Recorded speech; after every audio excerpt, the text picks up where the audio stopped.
الترمس السريع بتاع العربيات.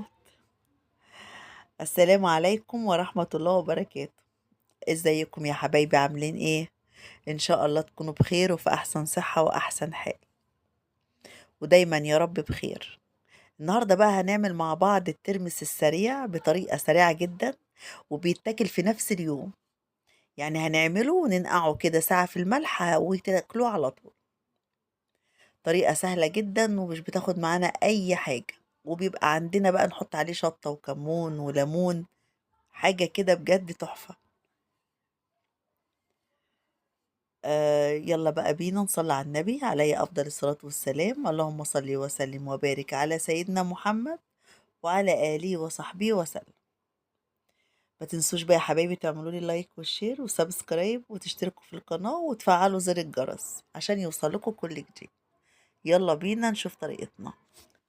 طبعا أول حاجة أنا جبت الترمس ونقيته وغسلته كويس وصفيته كويس جدا.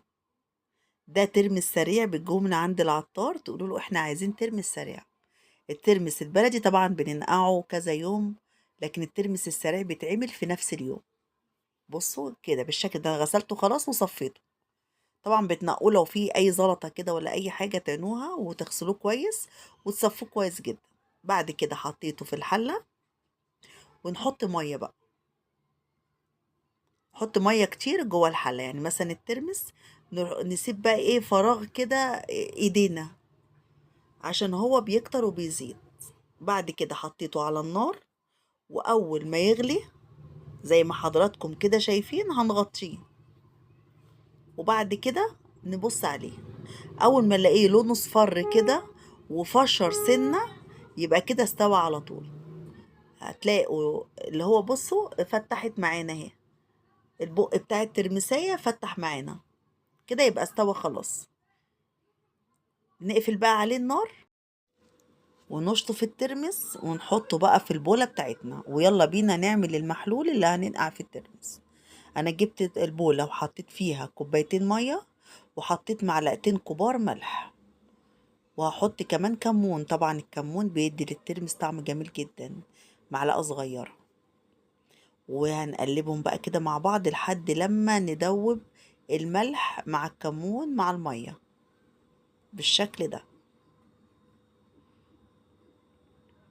ممكن لو حابين تحطوا شطة بتحطوا شطة، بيبقى جميل جدا.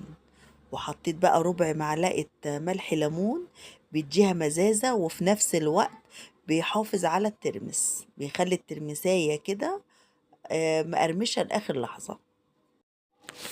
وممكن تستغنوا عن ملح الليمون وتعصروا ليمونتين. أنا كده كده حاطة ملح ليمون وحاطة ليمون برضو، يعني اللي مش بيحب ملح الليمون بلاش منه خالص واستكفوا بالليمون بس. بصوا بقى الترمسية مستوية ازاي، اتقشرت معانا بصوا وفتحناها ازاي كده استوت وبقت جميلة. هننقعها بقى لمدة ساعة أو ساعتين في المحلول اللي احنا لسه عاملينه.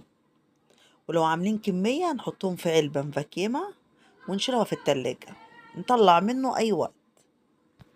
طبعا كله بيحب الترمس، مفيش حد مش بيحبه. تسالي جميلة ومعمولة في البيت وبتبقى حلوة، نحط عليها ليمون وشطة وملح وكمون، حاجة كده بجد جميلة جدا جدا، ومفيد في نفس الوقت جدا جدا جدا.